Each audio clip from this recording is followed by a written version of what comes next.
Hello everybody, my name is Cathy. Welcome to my YouTube channel. I'm really excited to share everything with you guys that I do in my business.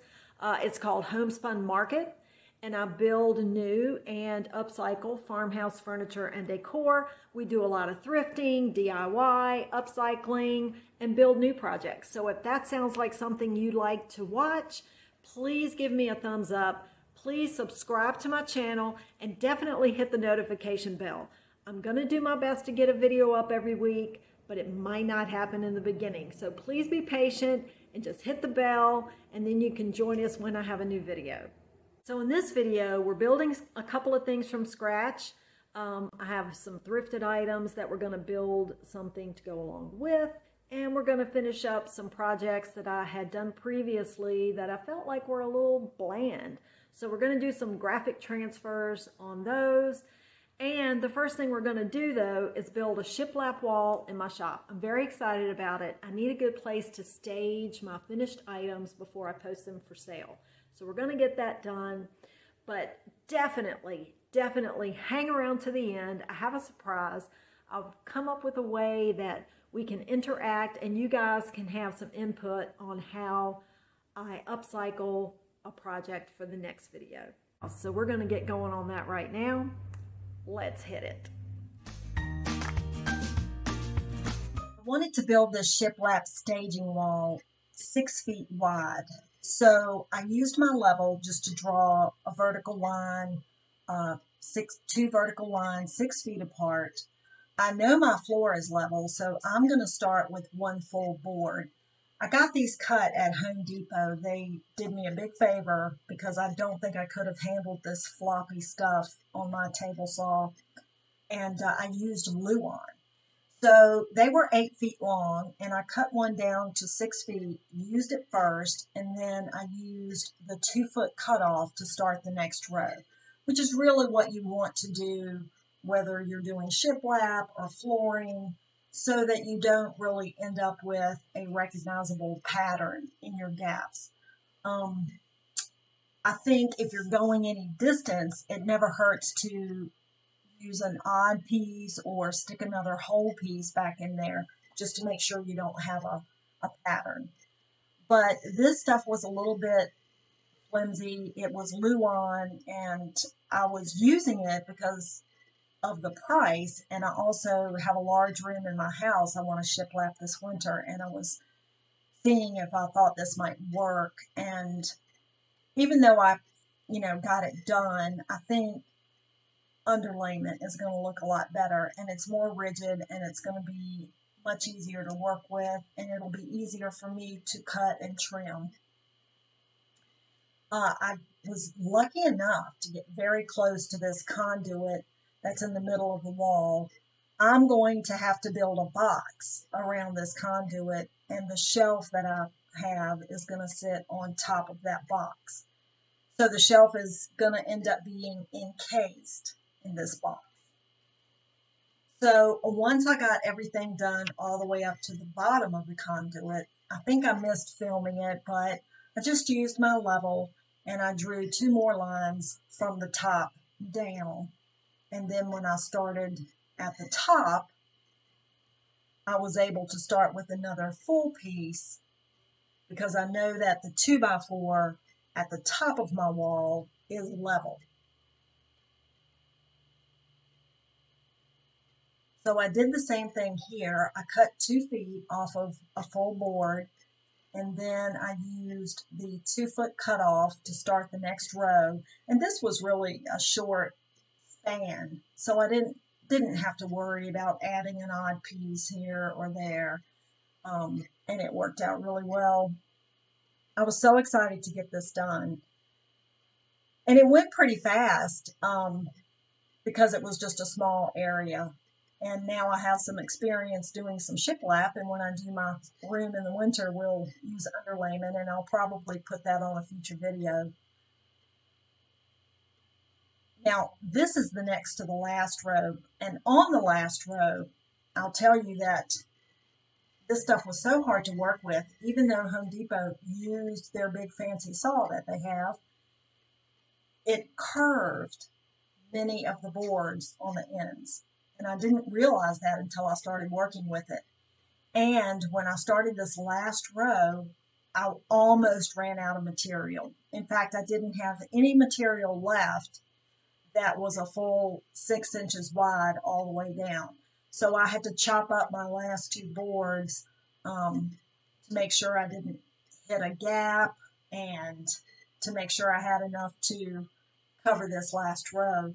So I ended up with more gaps than I would have liked, but it worked out and it looks just fine for what I'm going to use it for. And I had about a 3-inch gap above the conduit, but I have some 4-inch baseboard that I'm going to use for a piece of trim because it's thicker and it's going to hold the shelf into this box and cover up that gap, and it's going to be just fine. So here I had some 1-inch trim that I put in sideways under the conduit. It just fit perfectly. I used 3-inch nails in my nail gun and secured those to the wall. Then I painted a 1x4 and nailed that to the trim.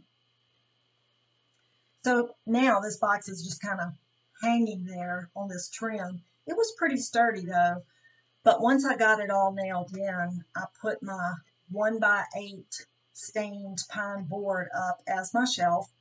Just put one nail in to hold it while I got that baseboard trim, and then nailed the baseboard trim into the wall. So it just encased the shelf, and then I didn't like it.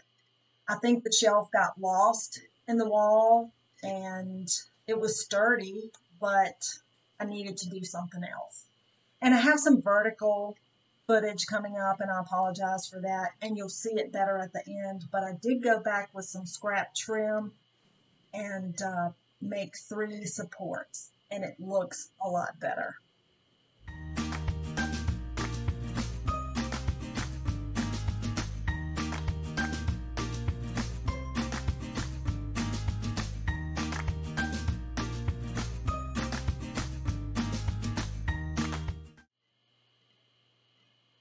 So this first piece is a silver teapot that I painted with a baking soda paint mixture, 50-50. It adds so much texture to your piece. And I wanted to put some graphics on it, so I decided to print directly onto tissue paper. And I cut it in an oval thinking it was going to look like a label, but watch this. It completely disappeared into the texture. I was amazed. I saw this technique. I'm going to give a shout out to Deirdre at Our Upcycled Life. If you don't watch her channel, you need to tune in. She is a master at all things graphic transfer. And I thought print on tissue paper, but it was much easier than I thought. And you get a little dispenser. Elmer's makes them. I got mine at Michael's craft store. You just put a row of these little blue dots across the top of your regular printer paper, attach the tissue paper, and then I cut my tissue paper to size after that because it's so much easier to work with if you have something more rigid behind it. And I ran it right through my printer. I couldn't believe it. I only have an inkjet printer, and it still didn't smear when I did this. I just couldn't believe it. I'm not a great decoupager, as you could see there, a lot of wrinkles, but it was amazing, and it gave a new life to this project. This is also a piece that I had painted, white waxed, and sealed, and it had a little indentation in the middle, so obviously at some point it had a bowl with it. So I thought it was the perfect spot for a mirror, and it is light, so you could hang it on the wall with command strips. So I just did the Hello Beautiful. And again, this was not as textured as the teapot, but this paper just dissolves into any texture, and it was so fun to do. I didn't use as much paper. I realized in the first one, you know, it's not about the paper. So I trimmed it closer, and it really just looks like you've transferred the letters on there somehow. I didn't want to take the chance of doing this by hand, you know, on the texture and the curvature. I knew it wouldn't look right, but this was just amazing. And I'm sorry it's going so quick, but it's the same uh, element here, and I just wanted to show these projects and how good it looked. I only had Mod Podge that was supposed to be dishwasher safe, and I think that has a little more sheen to it than just a matte Mod Podge, and I would use that in the future, but these turned out so great. This is a little dish, and if you watch her at Our Upcycled Life, you'll see this as well. I used her recipe for homemade chalk paint. I wanted to try something different on silver, and this works amazing. And the texture is different. It's more lines than a pebbly texture like the baking soda. And it was really fun to work with, easy coverage, easy to sand. And again, this tissue paper, it's more sturdy. It held up better than I expected, but it does just disappear into the texture. And this was actually a little glass dish that I also used chalk paint on. And again, it I will use this over and over on little dishes and bowls and things that I don't feel comfortable doing by hand because they turn out amazing.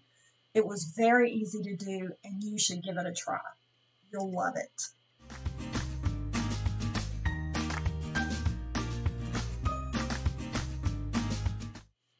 So in this segment, we are working with two bottles that I got at the Goodwill. I think they were 59 cents a piece, and they were in excellent condition. I wouldn't have used them if the tops, the little bail closures, were bad in any way, but they were in perfect conditions. I don't think they'd ever been used.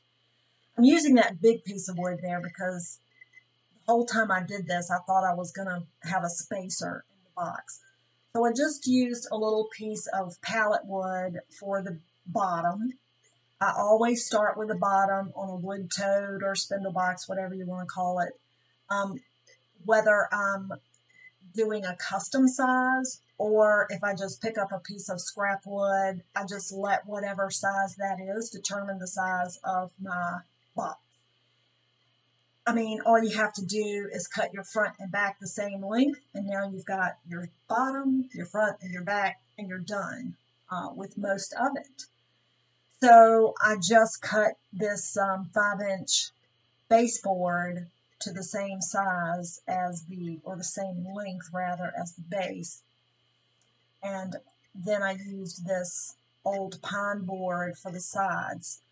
I had to determine how tall I needed it to be because I wanted you to be able to get the bottles out of the box comfortably. I thought these would make really cute oil and vinegar bottles. And the footprint of the whole box is pretty small, so it should be easy for someone to keep on their counter. So I used the end of this old magazine rack just to get a template for the sides. Magazine racks are great resources for little spindles. So I just used a jigsaw to cut out the pattern that I used from that magazine rack. I'm not sure what I'm going to do with the sides of the magazine rack yet. That'll be a future video if we can figure something out. But once I got these cut, I just used antiquing wax, really, is what I used for these because there was already kind of a patina on this pine, and they are the only natural wood that's really going to show, but I went ahead and used that on the bottom piece of this little piece of pallet wood. And you see I still have a little piece there. I'm thinking I'm going to have a spacer, but I end up not doing that. So I used a homemade chalk paint on the front and back, and I wanted to put oil and vinegar as a quote on the front. And I left the back blank because that way if someone got tired of using the bottles but they liked the box, then they could just turn it around and use it another way. So I use the method of carbon paper. I print the quote out on my computer, and then I trace it onto the piece, and then I go back with a Sharpie paint pen and put the quote down. So here I'm done and I'm ready to put it all together. I use a little Gorilla Glue for the front and back because I don't want to nail through that white. So I just put glue there, and then the sides are going to hold everything together. So once that's there, and I tell you, I was a little nervous nailing through the sides into this baseboard because it was really thin, but we got it done, and it worked out pretty good. Yeah. So I got the second side on it, and I'm going to show you a mistake I made when putting on the spindle. I also chalk painted that spindle and cut it down to size. So here I am ready to put a little glue on that, and as I'm trying to get it in there, I pull the whole thing apart. Look at that. Fortunately, I used the opportunity to add some glue. And the nails actually did not pull all the way out of the nail holes, but that's how close I had it cut. I like them to be really a tight fit in there. So I just added a little glue, got it clamped in there, and then put a nail on either side. And then we were ready for bottles and staging on the new staging wall, of course.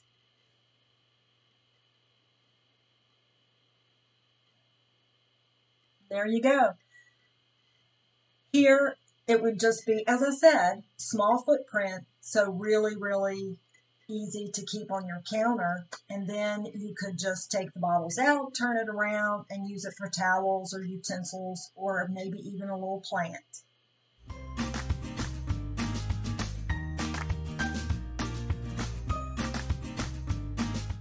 We're going to build a memory board, I like to call it, just to memorialize a special fur baby that you may have lost.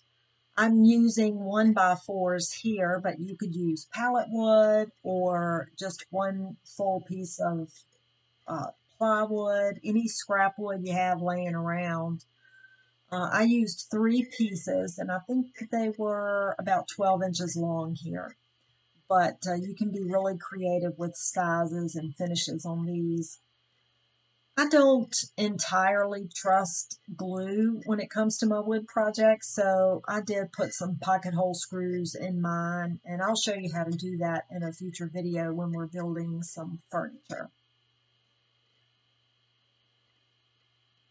So I sanded it down, and then I put 2 coats of homemade chalk paint on it. My husband and I lost a very special little miniature dachshund, gosh, 5 or so years ago, and we still talk about her today. Leave me a comment after this video and tell me about your special fur baby you remember. Sometimes it's, maybe one that we had in our childhood, but we've had several animals over the years, but there's always that special one, it seems like. So this homemade chalk paint really leaves a beautiful coating on your piece. Like I said, I used 2 coats and then sanded it down enough so it still had a little texture, but it was even enough for the quote. So again, I just used the method where I print it out on my printer, and then use the carbon paper to trace it with pencil, and then go back with a Sharpie paint pen. I am left-handed, so I think I'm a little bit disadvantaged. You can't really see where you're going when you're working from right to left, and I always try to put a napkin or something under my hand so I don't smear anything or rub anything. But that usually goes pretty fast. I had to paint some corner pieces and screws that I wanted to add. And this is an old foam yoga block that I got at Goodwill. Or you could use just a piece of styrofoam and stick the screws down in there. That is the easiest way I've found to paint screw heads if you need to. And then I also had these little clips that I painted as well. And I just kind of laid out the way I wanted it to be. And then I pre-drilled the holes for the corner pieces. I didn't want the wood to split or anything that close to the edges when I put the screws in. So I got those pre-drilled, and in there, you see that slanted mark under the P in Precious? That I had washed the collar, and when I laid it there, it made that mark on the chalk paint, and it never dried. It stayed there. So be careful before you seal chalk paint if you're going to put anything on it. But that's where it was going to end up, so it was fine. Also went into the clip art on my computer and found a paw print and some little angel wings, and I like to add that as well. That way people know, you know, it's a little baby that you've lost. And I offer these for sale, and they're very customizable. If you want to build some, you could sell them, or they also make great gifts for people. So again, not totally trusting glue, so I also put the screw in the little clips to make sure they don't come off. And that's pretty much it. After this, we're ready for photos and staging.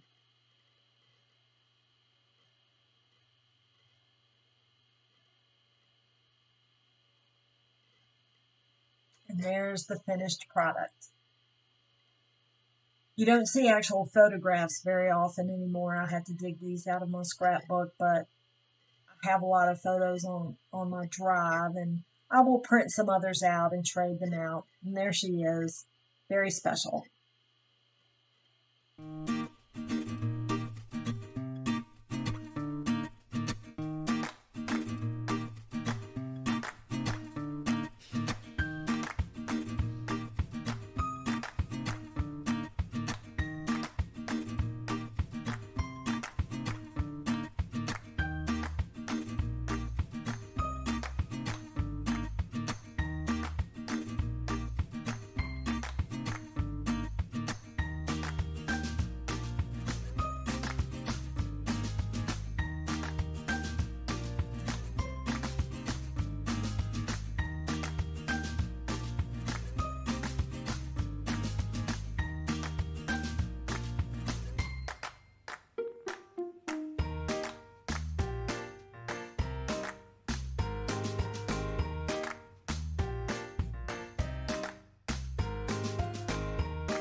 Okay, guys, this is the piece I was talking about that I want to upcycle based on your comments and ideas.